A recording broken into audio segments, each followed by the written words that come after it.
Te saluda la Casa Botín del lado oscuro de Magitarot. Un feliz lunes. No se olviden, gente de TikTok, hoy toca cambio de ofrendas. Entonces, vamos a proseguir con los temas. Es curioso, ¿no? Cuando hice el video de Satanás, yo sé que a muchas personas les cayó como una patada. Pero es que honestamente nosotros tenemos que saber y entender.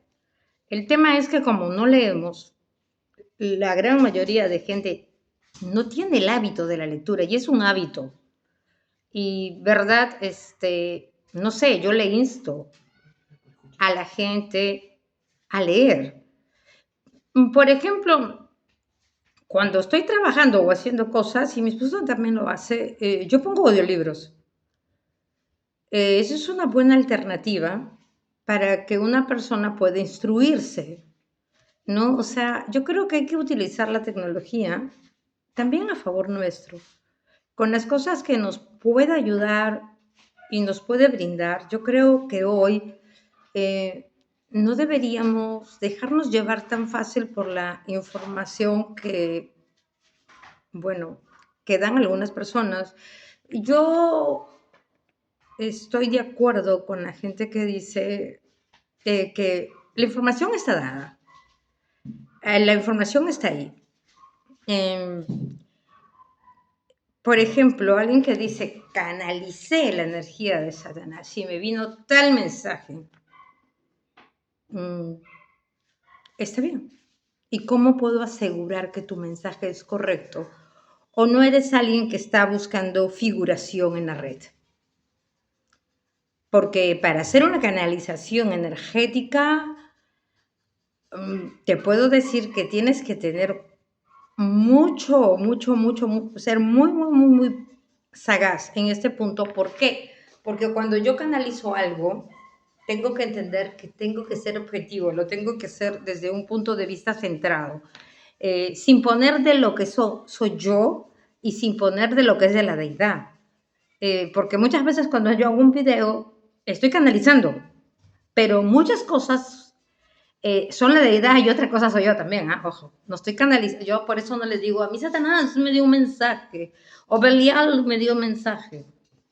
Hasta ahora no me han dado ningún mensaje para que le dé a la gente, de verdad. Lo siento, no quieren que les dé mensajes a ustedes. Aparte de lo que puedo hacer mediante mis estudios y compartirles. Pero que una deidad me haya dicho, llévale el mensaje a mi pueblo, no, para nada. Creo que lo que ahora deben hacer, porque en la época de los iluminados e iniciados, y me refiero a gente como fue Krishna, como fue Buda, Zoroastro, el Maestro Jesús, ya terminó. Ahora nos toca despertar a los maestros que están en nosotros. Y es bastante probable que Krishna, Jesús, etc., etc., y etc., y Buda, el Gautama, esté en este momento aquí. Por eso he dicho el etc., etc., etc., estén en este momento aquí y no quieran darse a conocer, porque sería ego.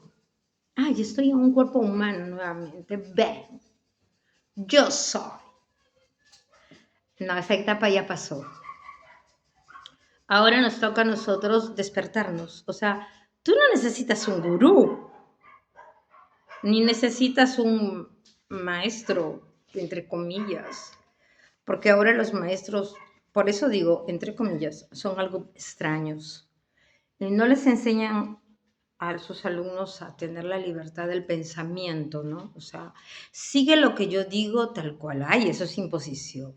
Estamos en el mismo régimen del judaísmo, donde hoy día comentaba con mi esposo un tema que a mí me gustó mucho, lo estudié hace muchos años y lo reestudié cuando estudiaba lo que eran los esenios, y yo decía, el régimen moderno está basado en un régimen de Estado patriarcal, que era tan machista que consideraban a la mujer un objeto.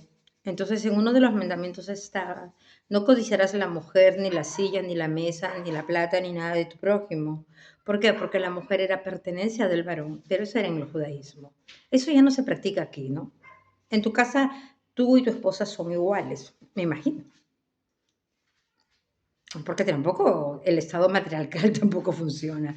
O sea, no, es que es verdad, ¿no? O sea, ninguno es más que el otro. Todos somos iguales, ¿no? Porque también es muy conveniente este tema de la igualdad femenina. Y no me quiero meter con la gente feminista, me importan tres rábanos por lo que tú estás protestando en tu feminismo. Pero en mi casa somos iguales.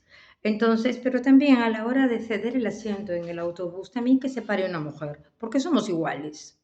O por último, no pidas asiento si estás gestando, si eres una mujer anciana, si saliste con tu pancarta de protesta, sacándote la polera para que todos vean lo bien dotada que estás y que estás protestando por tu igualdad. No hagas el ridículo pidiéndole un asiento a un hombre. Es que una cosa es, si estamos diciendo que queremos ser iguales, es en todo. La palabra empatía, disculpen, no, yo no soy empática. Me da lo mismo si vas parado o sentado. La idea es que llegues a tu destino. Punto. O sea, ¿cuál es el tema? En ir de pie o en ir sentado. Si quieres ir sentado, espera un carro, toma taxi. Donde hayan asientos. Pero la idea es que llegues a tu destino. ¿Cómo lo hagas? No lo sé. Y este es el punto de hoy, ¿no? Cuando hablamos de Satanás, la semana pasada, eh, encontramos en el Nuevo Testamento a Satanás, a ver, tentando a Jesús.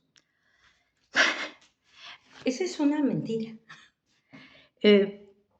Vamos a hablar. Los del camino, o sea, los hebreos, porque la traducción es esa. La palabra hebreo significa los del camino, ¿no? Ellos son los originales judíos.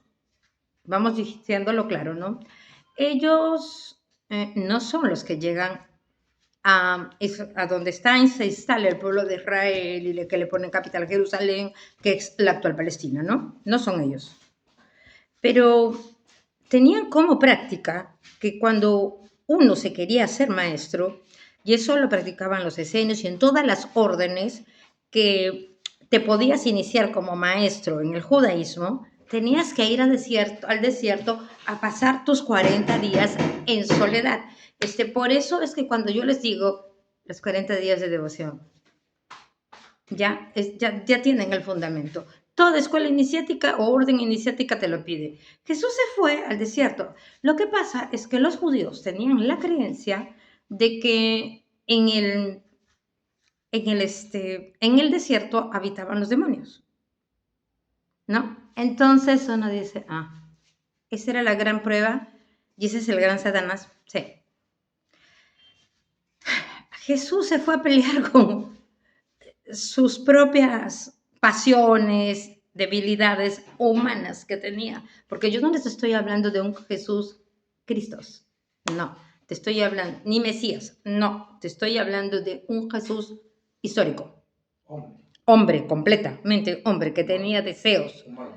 Que fue humano de cabeza a pies y no se comunicaba con Dios, ni había para la palomita del Espíritu Santo. No. Te estoy hablando de un Jesús humano. Cuando él vuelve de su iniciación, bueno, de postrar, ese fue un acomodo de la Iglesia católica o la Iglesia de Pablo, porque eso lo creó Pablo, no Jesús.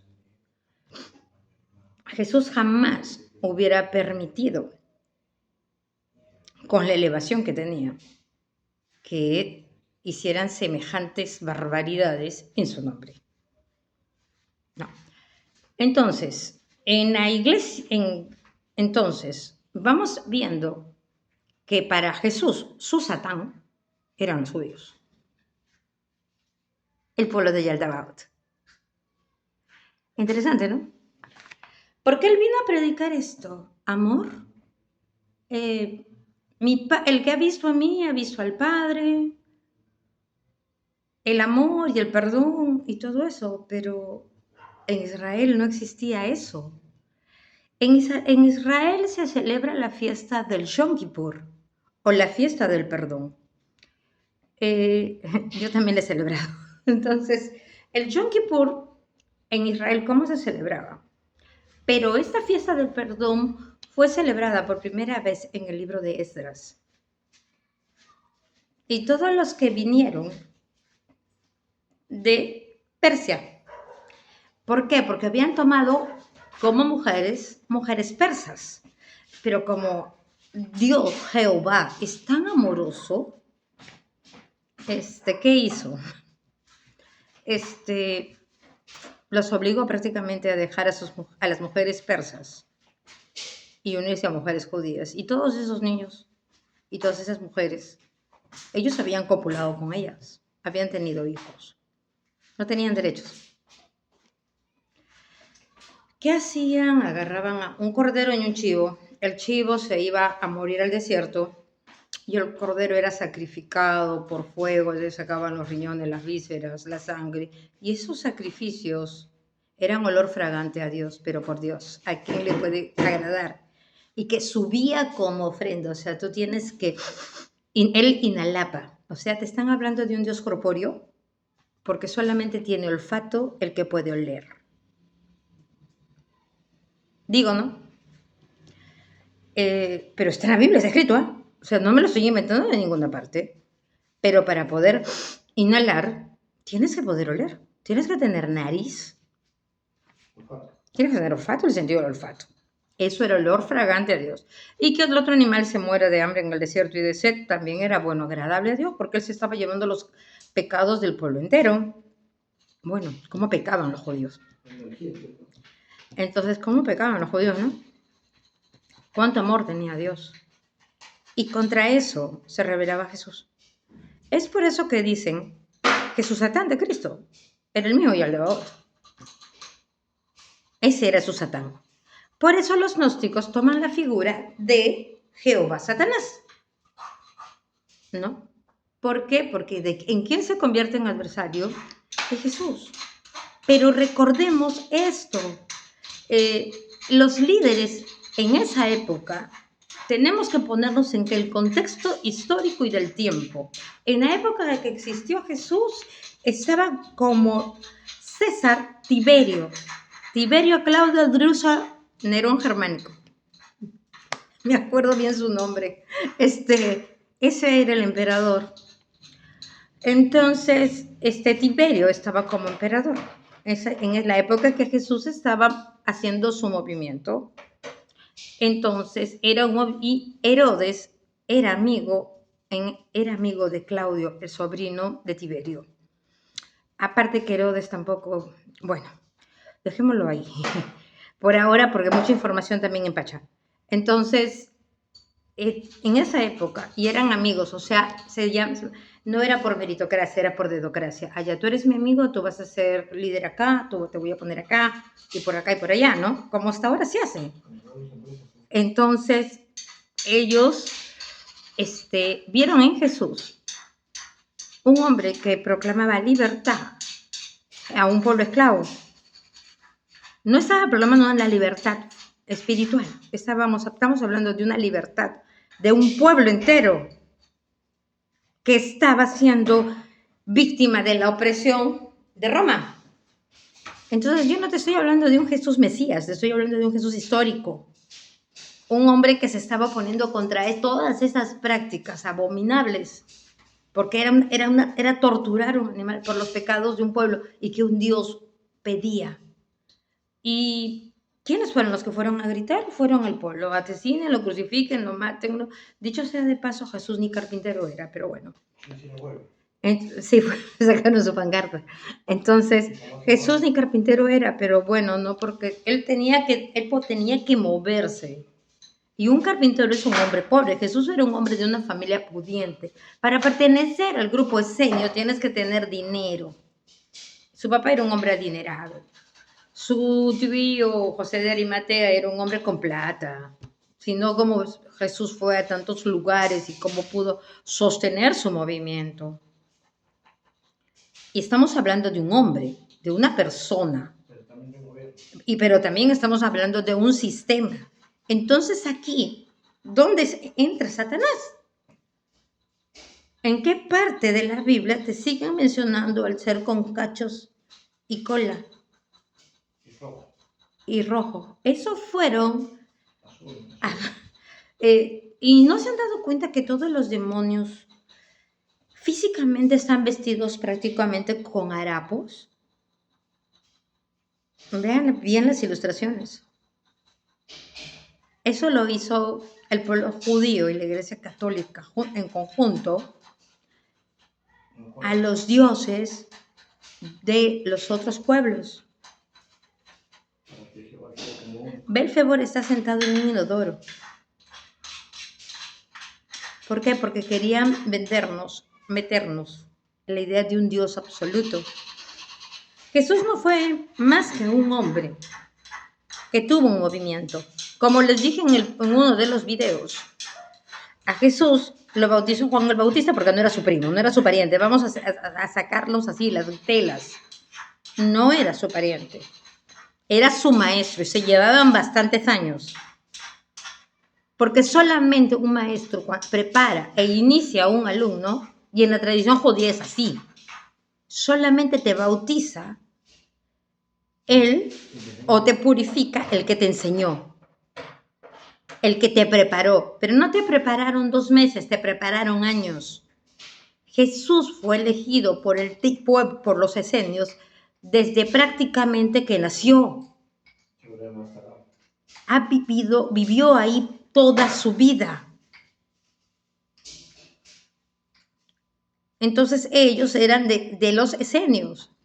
Él se preparó para hacer lo que hizo toda su vida. O sea, no vino acá corriendo y dijo, hoy día mi inicio, arrímense que llegué yo. No. Así no fue que entró y que bajó la paloma y que no soy digno de la mentira. No fue así. Él fue a bautizarse como todos. A purificarse porque era la tradición de su pueblo. Él tenía mucha influencia de otras corrientes, pero por favor, no dejó de ser nunca judío. Era un judío nacido en Palestina. Tanta cosa con ustedes. Se casó, sí. ¿El Evangelio de Tomás es cierto? Sí, en parte y sí en no. Tiene mucho acomodo, pero en su base sí es cierto. Que se casó con María Magdalena, sí. Que tuvo más de un hijo, también. Que después de que Jesús volvió con su pueblo esenio, con los esenios, María tuvo que irse, sí, es verdad. Que la hija de Jesús nació, sí, pero no era Sara. No, Sara era una esclava egipcia. La pregunta, ¿dónde está Satanás en todo esto?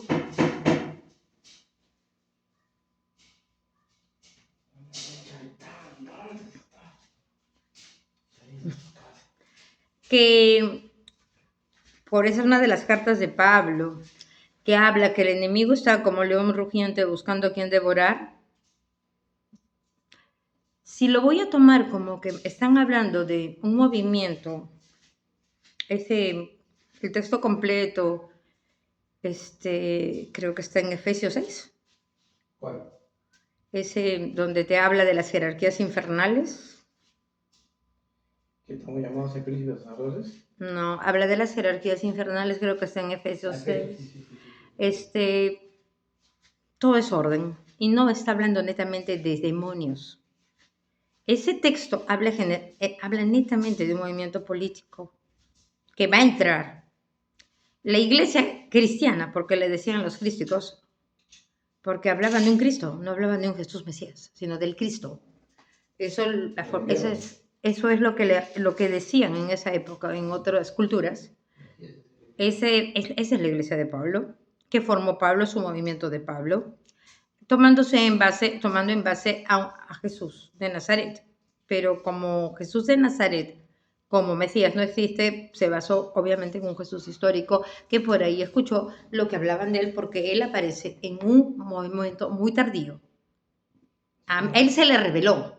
Así como los bautistas, que A él se le reveló. Se colgó de ese. Ya, a él se le reveló. Entonces, a él se le reveló. Y Pedro, que era su guardaespaldas, porque la palabra celote es el que lleva la espada, es el hombre que lo cuidaba y que era un tremendo machista que hizo salir corriendo a la esposa de Jesús. Y de gracias a la ayuda que tuvo María Magdalena, de un grupo de caballeros que después se forma la orden de los caballeros templarios, es que María Magdalena sobrevivió. Y de ahí lo que pasó fue una gran matanza, que es lo que ustedes leen en el Nuevo Testamento como la persecución de la iglesia. No, era la persecución a la descendencia de Jesús. Mandaron, ¿por qué? Porque Jesús no nació de la línea levítica. Él no era sacerdote, queriendo serlo. Él nació de la línea de los reyes, que es la línea de Judá. Lean, pues, está en la Biblia. Yo no tengo la culpa que no lean. Entonces, él nace de la línea de los reyes, que es la línea de la tribu de Judá, queriendo ser sacerdote. ¿Y dónde has visto que de la línea de reyes haya carpinteros y eso? Entonces, vamos entendiendo un poco por ahí. Entonces, Jesús se va con su pueblo y bueno, y Pedro levanta el movimiento junto con otros, como fue Pablo, que tardíamente apareció diciendo que tuvo una revelación y lo botaron del caballito y todo eso ya. Créele, pues. Y de ahí se formó un movimiento, que es lo que hoy se conoce como la iglesia de Pablo, porque todas las cartas son de Pablo. Entonces, la iglesia de Pablo es lo que hoy tienen ustedes. Y que es una iglesia represiva, pero yo les hago el paralelo Satanás-Cristo, donde aparece aquí Satanás en todo lo que hemos hablado hoy. No, no es Pablo Coelho. ¿Dónde aparece Satanás aquí? ¿Me pueden decir? Creo que bastante Satanás fue lo que había dentro del hombre, que era ego puro, querer dominar a su hermano. El hombre quiere dominar al hombre. No hay nada más satánico que eso. Y Jesús simplemente fue un hombre. Hay una película que no mata siempre. Y bueno, los dejo. Tengan una buena tarde y espero que el video les haya parecido interesante. Y nos vemos mañana.